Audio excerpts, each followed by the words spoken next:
Today I'm talking about birthing physiology. In terms of unpacking birth trauma, preparing for a positive and empowering birth, working with people as a birth worker, supporting them to have a positive and empowering birth experience, we really need an understanding of how the birthing body works and what impacts various things, e.g., fear, lack of good support,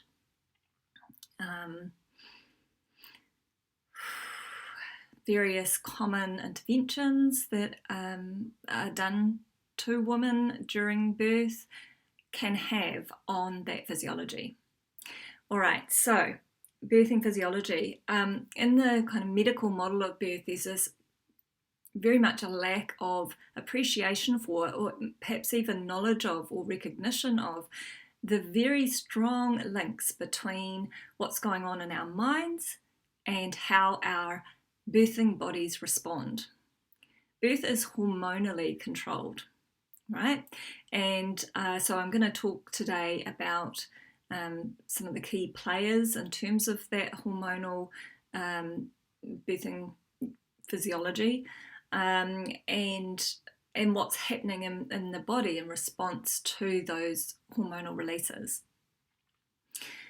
So one of the key players is this hormone called oxytocin, which is dubbed the love hormone, the hormone of love, the hormone of calm and connection, because it's the hormone that we release when we are having pleasant social interactions, right? When we're laughing, when we are having physical touch and hugs and massage with another, when we are making love.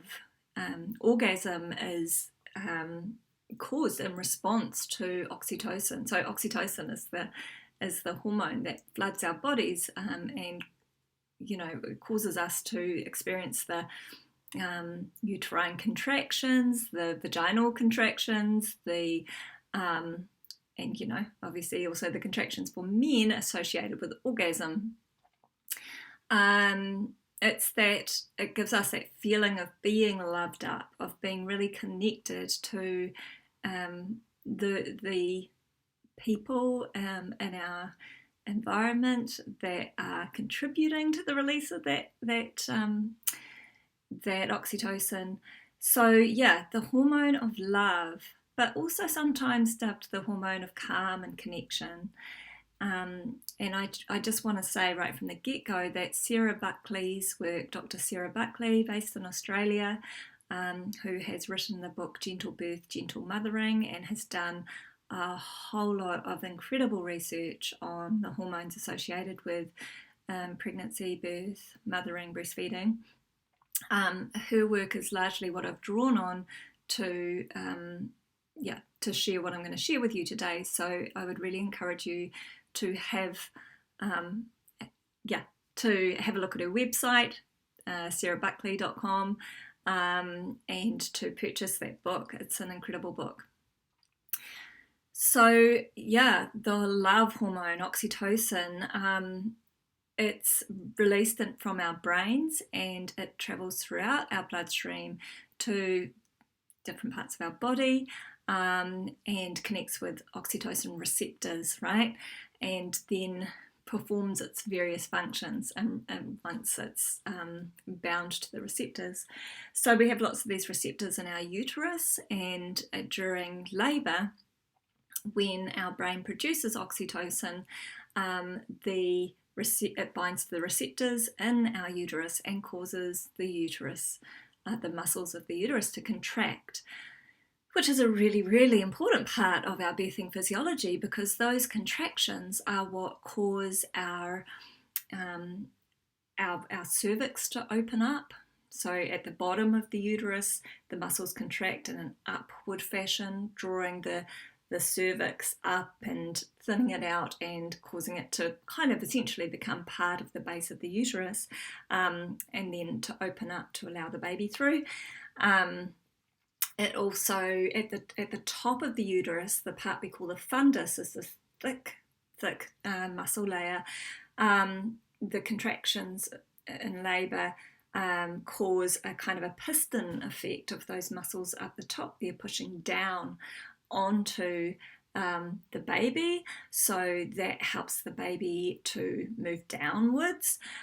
When the baby's head meets the pelvic bowl, the pelvic floor, it has a firm surface which to kind of rotate its head and get itself into a good position for coming through the birth canal and getting its head nice and well flexed. And yeah, which is important, and that pressure again down onto the cervix is also helping to open the cervix up as well. So obviously super important in terms of getting our babies born, of labour performing its function, of opening our bodies up to and pushing our babies down. But that is not the only important function of how oxytocin serves us in terms of progressing our labour and enabling our labour to be a rewarding, positive experience. But because of how oxytocin impacts our brains, right? So it travels throughout the body, so it does get to our uterus and cause those uterine contractions, but it also has important effects on our brains. So one of the things it does is it has this sort of calming effect. It helps us to stay in the sort of parasympathetic nervous system, which is the opposite of that sort of one we commonly know of as fight and flight. That's the sympathetic nervous system. So oxytocin helps us to stay in our parasympathetic nervous system, our rest and digest. And that's great because when we're in that state, when we're feeling more calm, we have much better access to our instinctive behaviours, right? That our primitive brain, we're already primed to know how to give birth, and being in this calm state enables us, being in that parasympathetic nervous system enables us to really access these instinctive behaviours.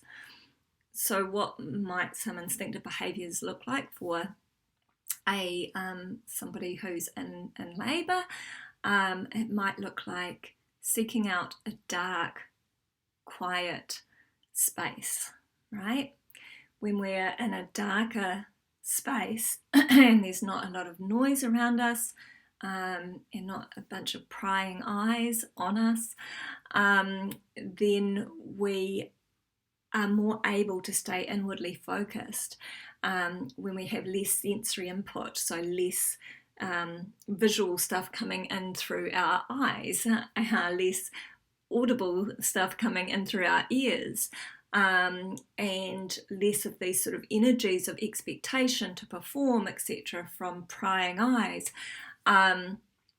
we are more able, to stay inwardly focused and to just follow our body's cues, do what we already know how to do, and be able to sort of stay in the zone, right? I'm gonna refer to it labour land, or being in the zone, is being in that really kind of connected, inwardly focused sort of state where labour is going to get intense and we're not going to necessarily feel particularly calm, but it is I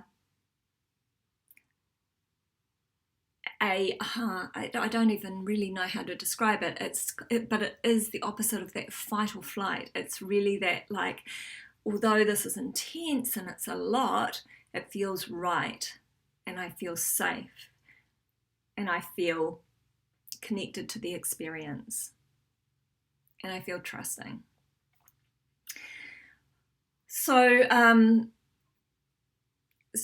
that's one of the behaviours, and you'll see this in other mammals as well, right? Like if you've ever had a cat that's birthed kittens in your home, she no doubt sought out a dark space under the bed or in the corner of the closet, or somewhere that's dark and private where she isn't going to be disturbed. So that's an instinctive behaviour that serves the birthing process. Another one might be that she is upright and rocking and swaying, right? When we're in a more upright position, gravity is on our side, and that gravity helps to move the baby down. It also, which I've already described, is really helpful in terms of getting the cervix open, getting the baby in a good position.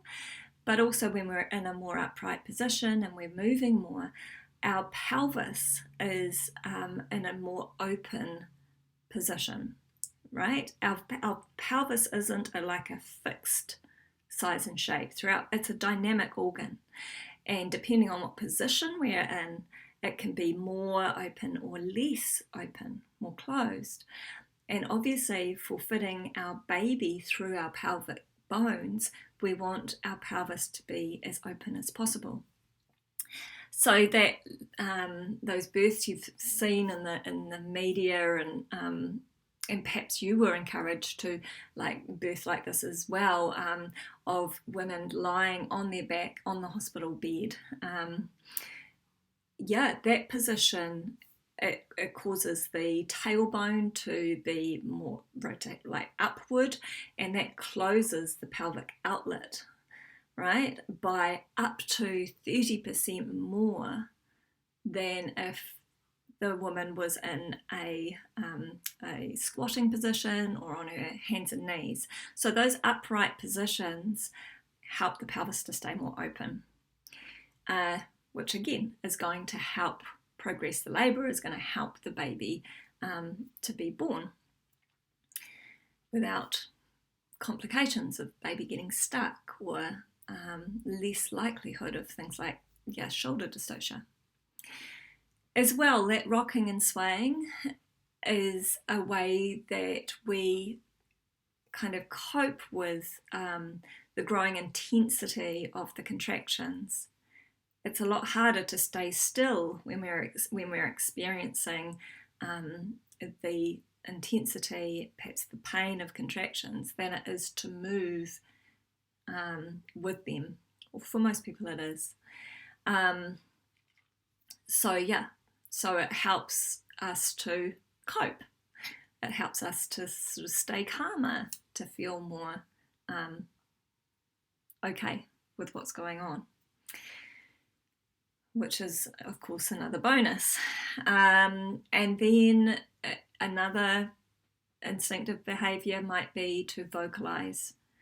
And often the vocalisations we hear that are coming from that very instinctive place, and that calming sort of space, that being in the zone sort of space, are often they're quite primal sounding, actually, vocalizations. So a lot like a cow mooing, quite deep and low, and even if you try and make some of these sounds, you'll notice that you feel low, you feel grounded, you feel open, you feel like this, and you can your throat feels open, your jaw is soft, your mouth is a bit open.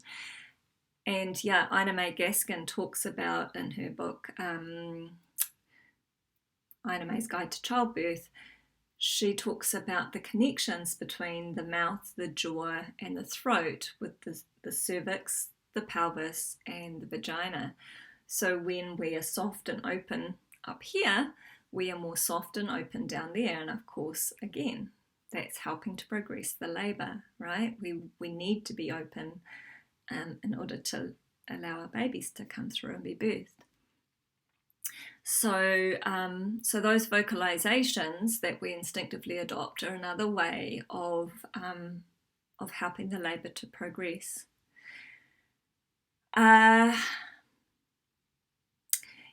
So that oxytocin helps us to stay in our parasympathetic system, parasympathetic nervous system, which helps us to sort of stay in labour land, stay in the zone. And remembering that when we're in the zone, we don't have much access to that that neocortex, that thinking, rationalising part of the brain that's responsible for language and communication, that sort of thing.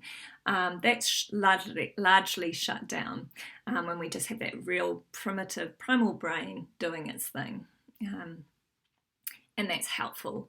So there are ways we can support a woman to stay in the zone when she's in labour by things like not asking her unnecessary questions, because if you're asking her a question, she's having to pull herself out of labour land and come into her thinking brain to consider what you've asked and to formulate a response and to speak the response. And another way we can help stay out of that thinking brain is covering up the clocks. Clocks are not helpful in terms of staying in the zone, because she's needing to pull herself out how long has that contraction gone on for? Is that longer than the last one? How long have I been in labour for? Should the contractions be closer together by now? Should they be longer? Are they too short? I don't know. There's all these thinking things associated with a clock. And that's not helpful for progressing labour. That's not helpful for just staying in the zone and accessing those really helpful instinctive behaviours and helpful hormones. So those are a couple of ways, obviously dimming the lighting, making sure that there's not distracting sounds in the space, making sure that we're not observing the woman in a way where she feels like there's expectations on her to do things within a certain time frame, or to sort of feel like she needs to perform in any way. So being witnessed is one thing, but feeling watched with expectation is quite another. So we need to support her in her privacy, and this is one of the beautiful reasons why staying at home, if you feel safe to do so, is a really helpful way of supporting those instinctive behaviours, because there's no chance that you're going to have any strangers walking into your room. It's your space, and only people who are invited into that space get to show up, whereas when you're in the hospital, you're in somebody else's turf, and there's no guarantees that you aren't going to have strangers come into your room in labour. And keeping sounds down, and maybe putting on a labour playlist,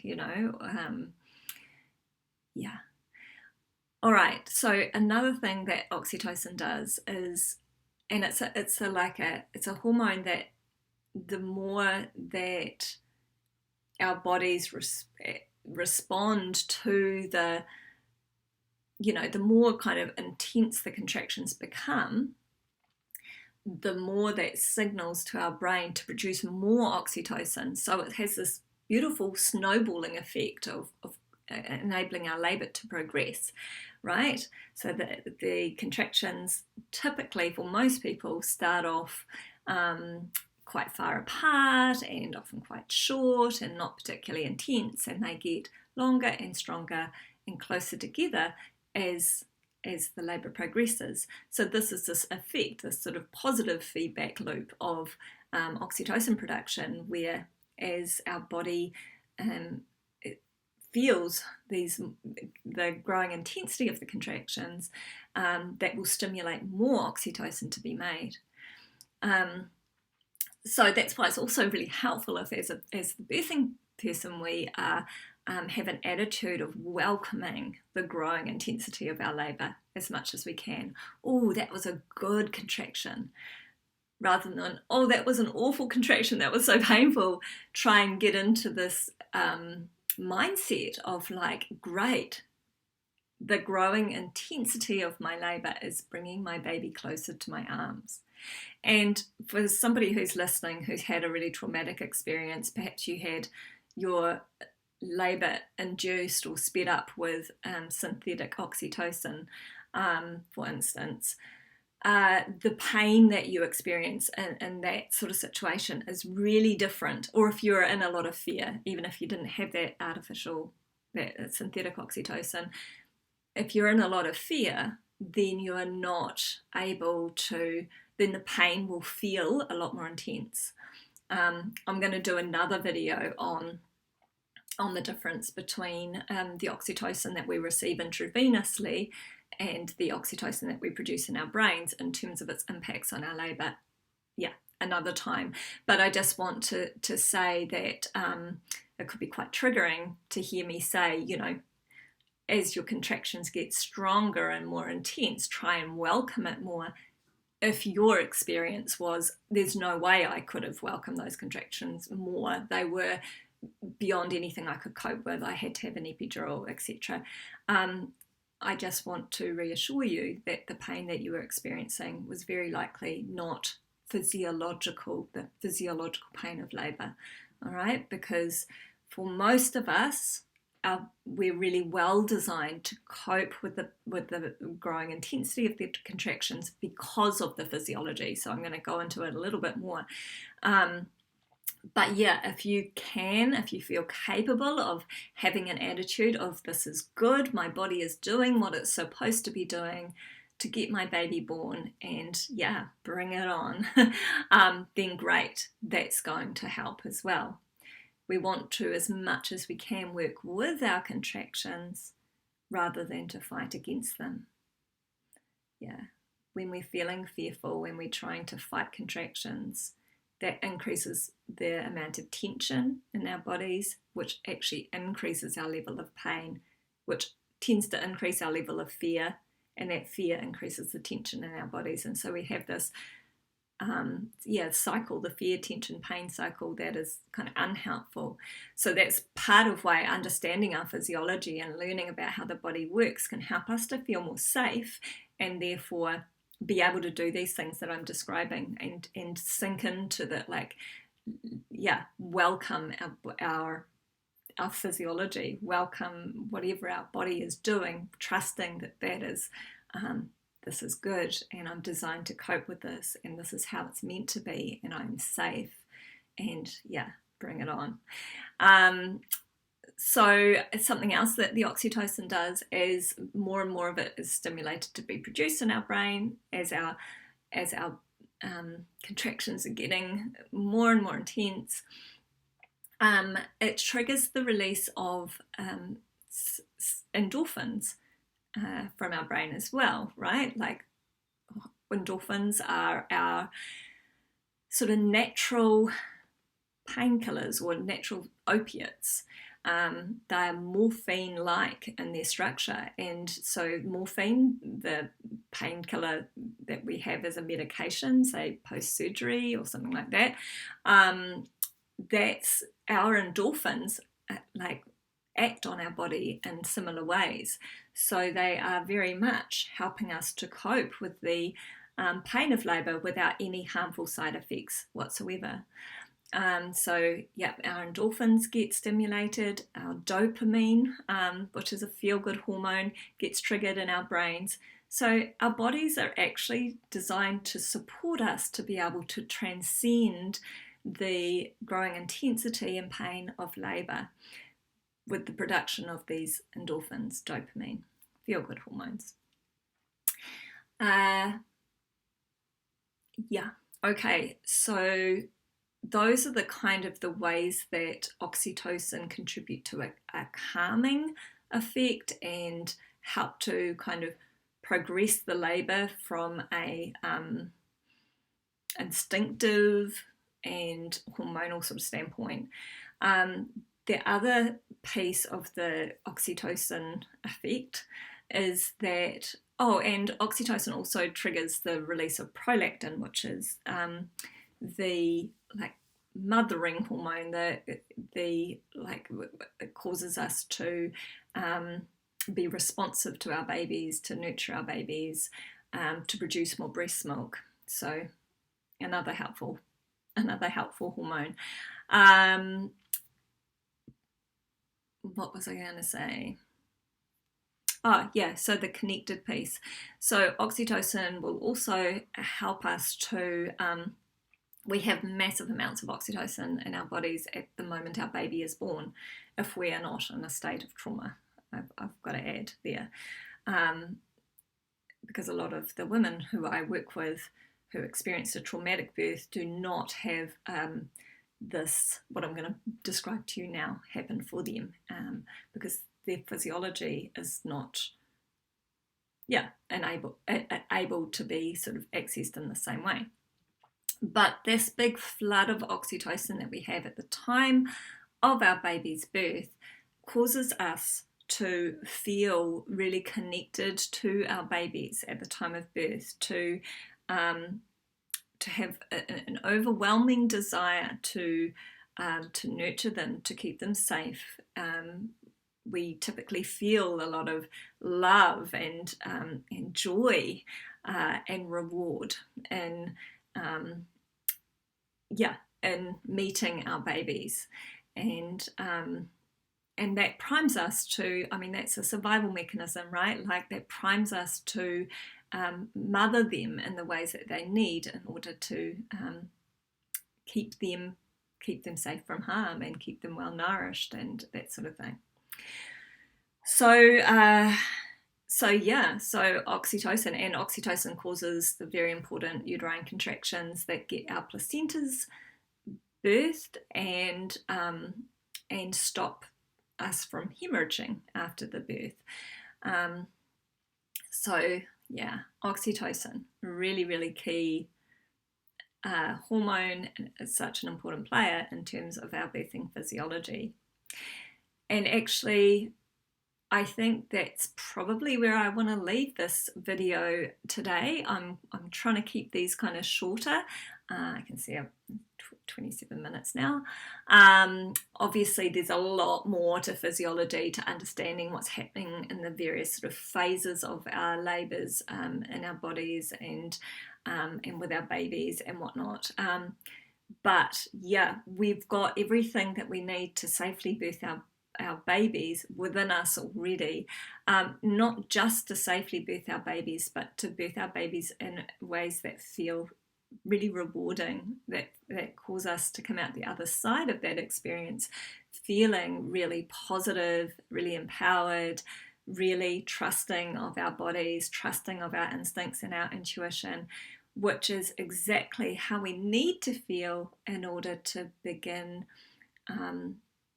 that really challenging phase of learning how to mother, how to parent our newborn, how to respond to our baby's cues, how to breastfeed and all those sorts of things. So we are well designed for the vast majority of us to birth our babies without the need for any outside interference. But what we do need in order to be able to release that oxytocin is we need to feel, and this is coming back to Sarah Buckley's work again, we need to feel safe, private, and unobserved. Yeah, and when we feel a strong sense of safety and trust, then that causes us to be able to release these hormones that help get our babies born. And there are other hormones that I haven't talked about as well, but I think that's enough for today, and hopefully you've learned something new. And I'll be coming back to pieces of this video in future ones when I'm explaining, for instance, how various interventions impact on that physiology, or how fear impacts on that physiology. Awesome.